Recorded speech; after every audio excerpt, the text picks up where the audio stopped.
नमस्कार साथियों, मनोविज्ञान पढ़ रहे हैं। मनोविज्ञान में अपने चल रहा है बाल विकास। साथियों, कल की क्लास में हमने पढ़ा था जो किशोरावस्था है। किशोरावस्था को शाब्दिक अर्थ क्या कहा जाता? किशोरावस्था रिविजन कर लेते हैं कि किशोरावस्था वैसे अंग्रेजी का एडोलेसेंस शब्द से बना है। किस नाम से? एडोलेसेंस शब्द से बना है। एडोलेसेंस शब्द लैटिन भाषा के एडोलेसियर शब्द से बना है। साथियों, एडोलेसियर शब्द से बना है और उसका अर्थ होता है परिपक्व, या ऐसे कह सकते हैं कि प्रजनन क्षमता का विकास। यानी कि किशोरावस्था साथियों एक मेच्योर रूप से पूरी तरह से परिपक्व हो जाता है, शारीरिक रूप से, मानसिक रूप से, सामाजिक रूप से, नैतिक रूप से, संवेगात्मक रूप से, और हर तरह से वो परिपक्व हो जाता है। किसमें? किशोरावस्था। अब किशोरावस्था की जो उम्र है, आपको याद होना चाहिए कि किशोरावस्था की उम्र जैसे ही बाल्यावस्था खत्म होती है, बाल्यावस्था के समापन और वहां पर प्रौढ़ावस्था, जो किशोरावस्था की बाद की अवस्था है, प्रौढ़ावस्था के प्रारंभ की अवस्था, यानी कि इधर प्रौढ़ावस्था प्रारंभ शुरू होती है और इधर किशोरावस्था समाप्त होती है। यानी कि ऐसे कह सकते हैं कि किशोरावस्था 12 वर्ष से लेकर 18 वर्ष की अवस्था, इस अवस्था को बसंत काल भी कहा गया है। साथियों, क्या कहा गया है? बसंत काल कहा गया है। अब साथियों, इस अवस्था को टीन एज भी कहा गया है, जीवन का गैंग एज भी कहा गया है, टीन एज भी कहा गया है। साथियों, इस अवस्था को ब्यूटी एज और टीन एज कहा गया है। गैंग एज और गेम एज बाल्यावस्था को कहा गया है। यह अवस्था जीवन का स्वर्णिम काल भी कहा गया है। क्या कहा गया है? जीवन का स्वर्णिम काल कहा गया है। ये तो हमने कल पढ़ा था। आज हम जानना चाह रहे हैं, क्योंकि जो शिक्षा मनोविज्ञान है और शिक्षा मनोविज्ञान में हम जो मनोविज्ञान पढ़ रहे हैं, और मनोविज्ञान में जब हम मनोविज्ञान को शिक्षा के साथ जोड़ा गया है, शिक्षा मनोविज्ञान बाल विकास। अगर मनोविज्ञान के बिना हम बाल विकास का अध्ययन करना उचित नहीं होगा, यानी संभव नहीं होगा। अब मनोविज्ञान के माध्यम से बाल विकास का अध्ययन कर रहे हैं। अब बाल विकास के साथ साथ जो किशोरावस्था है, आज हम किशोरावस्था के बारे में विभिन्न मनोवैज्ञानिकों ने अपने अपने विचार प्रकट किए हैं। क्या क्या कहा है, जो कथन प्रस्तुत किए, चैलेंज कर रहा हूँ, आपसे बोल रहा हूँ। ज्यादा चैलेंज भी अच्छा नहीं है, लेकिन आपसे बोल रहा हूँ कि जो कथन मैंने लिखे हैं, हर कथन इतना इम्पोर्टेंट है, कहीं भी एग्जाम में पूछा गया है, चाहे सीटेट हो, आरटेट हो, या फिर जो रीट हो, शिक्षक भर्ती हो, कोई सी भी, चाहे फर्स्ट ग्रेड हो, सेकंड ग्रेड हो, शिक्षा मनोविज्ञान में जो मनोविज्ञान का चैप्टर है आपके लिए, वो कहीं कहीं इन बिंदुओं से, अगर किशोरावस्था को पढ़ेंगे तो इनको याद करना जरूरी है। अगर ये परिभाषाएं या ये कथन आपने याद कर लिए, मोस्ट इम्पोर्टेंट है, किशोरावस्था को आप बिना पढ़े समझ जाएंगे। ये परिभाषा और ये कथन जो कह रहे हैं, वास्तविकता किशोरावस्था का सार है। कुंजी समझिए, किशोरावस्था को समझने में कोई प्रॉब्लम नहीं होगी आपको। तो इनका थोड़ा सा हम रिवीजन कर लेते हैं कि किशोरावस्था क्या है। किशोरावस्था के बारे में मैंने 10 बिंदु लिख रखे हैं। 10 महत्वपूर्ण कथन, सभी के बिंदु, सभी कथन एक से बढ़कर एक महत्वपूर्ण बिंदु है। साथियों, अब आपको याद कैसे करना है, किस विद्वान ने क्या कहा है किशोरावस्था के बारे में, तो वह आइए चलते हैं, शुरू करते हैं। किस किशोर में जो शारीरिक नंबर एक ध्यान दीजिए साथियों, किशोर में जो शारीरिक और मानसिक और संवेगात्मक परिवर्तन होते हैं, वे अकस्मात होते हैं। अब समझिए किसने कहा है, ये कथन है स्टेनहोल महोदय का। किसका है? स्टेनहोल महोदय क्या कहते हैं कि किशोर अवस्था में या किशोर में जो शारीरिक परिवर्तन होता है, यानी कि वृद्धि होती है, शारीरिक परिवर्तन, मानसिक परिवर्तन और संवेगात्मक, तीनों परिवर्तन, शारीरिक याद रखना, शारीरिक, मानसिक और संवेदनात्मक विकास तो होता है। शारीरिक विकास होता है, मानसिक विकास होता है, संवेदनात्मक विकास होता है, लेकिन इनमें स्टेनहोल्म ने क्या कहा है, अकस्मात होते हैं, अचानक होते हैं। एक किशोर होता है, उसके दाढ़ी मूंछ का आना अचानक 1-2 साल में ही दाढ़ी मूंछ आ जाती है। संवेगों में परिवर्तन अचानक हो जाता है, अकस्मात। तो इन्होंने क्या कहा है कि एक किशोर से शारीरिक, मानसिक और संवेगात्मक तीनों परिवर्तन अकस्मात अचानक हो जाते हैं या होते हैं। क्या होते हैं? अकस्मात होते हैं। किसने कहा है? स्टेनहोल्म ने। किसने कहा है? स्टेनहोल्म। अब साथियों शुरू करते दूसरा कथन। वेरी वेरी मोस्ट इंपोर्टेंट है, एक से बढ़कर एक कथन इतना इंपॉर्टेंट है, एग्जाम में कभी भी पूछा जा सकता है। एग्जामिनर अगर आपको होल्ड करने की कोशिश करता है तो आप आराम से मौके पे चौका मार सकते हो, इतने अच्छे कथन आपके लिए हैं। घनिष्ठ तथा व्यक्तिगत, नंबर 2 ध्यान देना, नंबर 2 घनिष्ठ तथा व्यक्तिगत मित्रता उत्तर किशोरावस्था की विशेषता है।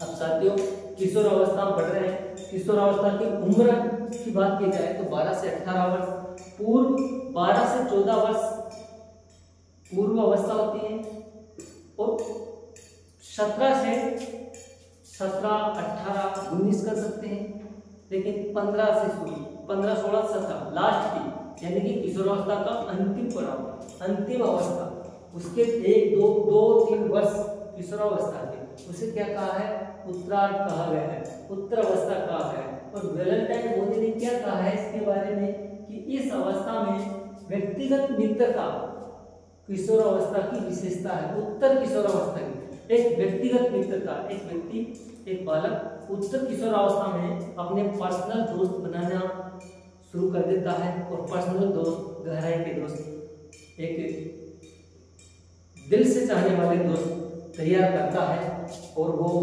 उत्तर किशोरावस्था में शुरू करता है, चाहे वो महिला दोस्त हो या पुरुष दोस्त। लेकिन होता है तो सच्चे दोस्त बनाने की किस व्यक्तिगत मित्रता किस अवस्था में? उत्तर किशोरावस्था की मुख्य विशेषता है। क्या है मुख्य विशेषता? किसने कहा? वैलेंटाइन मोदी ने। अब साथियों याद करना आपको नहीं, किस तरीके से याद करते हैं कि किशोरावस्था की उत्तरा अवस्था में मित्र बनाना विशेषता है किशोरावस्था की। क्या है कि घनिष्ठ और व्यक्तिगत, एक तो घनिष्ठ अपने प्रिय अजीज मित्र, और व्यक्तिगत मित्र इस अवस्था में, किसमें? उत्तर किशोरावस्था में। याद रखना है कि उत्तर किशोरावस्था, ये परिभाषा किसने दी है? वैलेंटाइन ने। क्या कहा है? वैलेंटाइन ने कहा है कि घनिष्ठ एवं व्यक्तिगत मित्र उत्तर किशोरावस्था की विशेषता है। इस तरह से याद करना है। पहली परिभाषा क्या थी कि शारीरिक, मानसिक और संवेगात्मक परिवर्तन अकस्मात, अचानक, और किसने कहा है? स्टेनहोल्म ने। अब तीसरी परिभाषा देखते हैं। किशोर प्रोडो को अपने मार्ग में बाधा समझता है जो उसे अपनी स्वतंत्रता का लक्ष्य प्राप्त करने से रोकता है।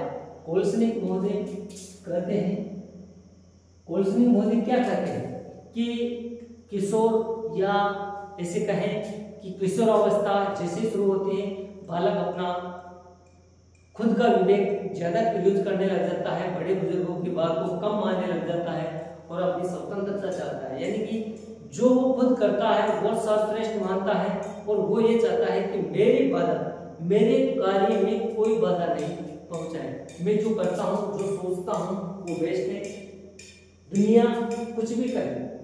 तो ये क्या कहते हैं कोल्सनिक मोदी कि किशोरावस्था में किशोर अपने मार्ग में, किशोर यानी बड़ों को, प्रौढ़ यानी कि जो प्रौढ़ावस्था में पहुंच चुके हैं, यानी कि अपने से बड़े, या किशोरावस्था है, किशोरावस्था से बड़े, प्रौढ़ावस्था, बुजुर्ग हो, वृद्धावस्था हो, उसमें जो व्यक्ति है वो उसके मार्ग में बाधा समझता है। अगर वो कोई सलाह देता है तो उसको नाराज होता है, समायोजन नहीं कर पाता है समाज में, यानी कि अपनी स्वतंत्रता का लक्ष्य प्राप्त करने से रोकता है। क्या समझते हैं? जो किशोरावस्था से गुजर रहे हैं कि प्रौढ़ व्यक्ति अपनी स्वतंत्रता को या अपनी स्वतंत्रता में बाधा समझते हैं, रोकने की कोशिश करते हैं। ये वो खुद मानसिकता होती है उनकी, किशोर अवस्था होती है। किशोर अवस्था में व्यक्ति, हर कोई व्यक्ति यही सोचता है। तो इन्होंने बहुत अच्छी शानदार परिभाषा दी है कि किशोर प्रौढ़ों को अपनी बात में बाधा समझता है, जो उसे अपनी स्वतंत्रता का लक्ष्य प्राप्त करने से रोकता है। किस विद्वान ने कहा? पॉल स्लिंग ने। साथियों, वेरी मोस्ट इंपोर्टेंट है अगली परिभाषा, किशोरावस्था से शैशवावस्था की पुनरावृत्ति काल है। किशोरावस्था शैशवावस्था की पुनरावृत्ति काल है। किसने कहा है? यानी कि किशोरावस्था जो शैशवावस्था होती है, प्रारंभ की अवस्था शैशवावस्था, उसकी पुनरावृत्ति काल यानी उसका पुनरावृत्ति काल किसने कहा? रॉस मोदी ने कहा। शानदार परिभाषा है, एग्जाम में पूछा गया है। साथियों, अगली परिभाषा पर चर्चा करते हैं कि किशोर समाज के किशोरावस्था एक ऐसी अवस्था है जिसमें शारीरिक मानसिक सभी विकास होते हैं। तो किशोर समाज सेवा के आदर्शों का निर्माण और पोषण करते हैं। किशोर समाज सेवा के आदर्शों का निर्माण और पोषण करता है। कौन करते हैं? ये परिभाषा भी किसने दी है? रॉस मोदी ने दी। वेरी मोस्ट इंपोर्टेंट परिभाषा है। अगली परिभाषा, किशोरावस्था जीवन का सबसे कठिन काल है। साथियों, वेरी मोस्ट इंपोर्टेंट, कई बार एग्जाम में पूछा जा चुका है कि मोदी की कि किशोरावस्था जीवन का सबसे कठिन काल है। अगली परिभाषा या अगला कथन स्टेन हॉल ने कहा है कि किशोरावस्था बड़े संघर्ष, तनाव और दबाव की अवस्था है। बड़े संघर्ष, तनाव, दबाव, विरोध और तूफानों की अवस्था। किशोरावस्था ऐसी अवस्था है जिसमें तनाव, दबाव, संघर्ष, विरोध सब कुछ नजर आता है। तो इस अवस्था को स्टेन हॉल ने परिभाषित किया है। किशोरावस्था को इस तरीके से परिभाषित किया है कि किशोरावस्था बड़े संघर्ष, तनाव, दबाव, विरोध और तूफानों की अवस्था है। अगली परिभाषा देखते हैं 8 नंबर की। किशोरावस्था एक नया जन्म है। नया जन्म क्या बताया है? नया जन्म, क्योंकि इसी में श्रेष्ठतर एवं उच्चतर मानवीय विशेषताओं के दर्शन होते हैं। क्योंकि किशोरावस्था में जो बालक व्यक्ति पहुंचता है तो उसे नई चीजों का, नए जीवन का अनुभव होता है। तो श्रेष्ठतर और उच्चतर मानवीय विशेषताओं का दर्शन होता है। किसमें? क्योंकि ये नया जीवन, नई चीज सीखने को मिलती है, नए अनुभव करता है, जानने की कोशिश करता है। तो यहाँ पर कहा गया है, स्टेन हॉल ने क्या कहा है साथियों? स्टेन हॉल ने कहा है कि किशोरावस्था एक नया जन्म है, क्योंकि इसी से श्रेष्ठतर एवं उच्चतर मानवीय विशेषताओं का, यहाँ पर मानवीय विशेषताओं वे मोस्ट इंपोर्टेंट है, मानवीय विशेषताओं का दर्शन होते हैं। अगले परिभाषा, किशोर ही वर्तमान की शक्ति भावी आशा को प्रस्तुत करता है। क्रो एंड क्रो मोदी ने क्या कहा है? क्रो एंड क्रो मोदी ने कहा है कि किशोर ही वर्तमान की, किशोरावस्था में ही वर्तमान की शक्ति को भावी आशा में प्रस्तुत करता है। कौन करता है? Crow and crow. अब हेडो कमेटी क्या कहती है कि 11 से 12 वर्ष की अवस्था में बालक, 11-12 वर्ष जो बाल्यावस्था का एंड यानी कि समापन और किशोरावस्था का प्रारंभ, उस अवस्था में बालक की नसों में ज्वर होना प्रारंभ हो जाता है, यानी कि तेज होना शुरू हो जाता है। और किशोरावस्था के नाम से इसे पुकारा जाता है। जैसे ही शुरू होती है, बाल्यावस्था खत्म होती है, किशोरावस्था शुरू होती है, तो इसमें नसों में ज्वर होना शुरू हो जाता है। ठीक है, और यदि इस ज्वर को समय से पहले उपयोग कर लिया जाए, इसका उपयोग कर लिया जाए, तो इसकी शक्ति और धारा के साथ साथ नई यात्रा प्रारंभ कर दी जाए, तो इसे सफलता प्राप्त की जा सकती है। कौन कहता है? हेडो कमेटी।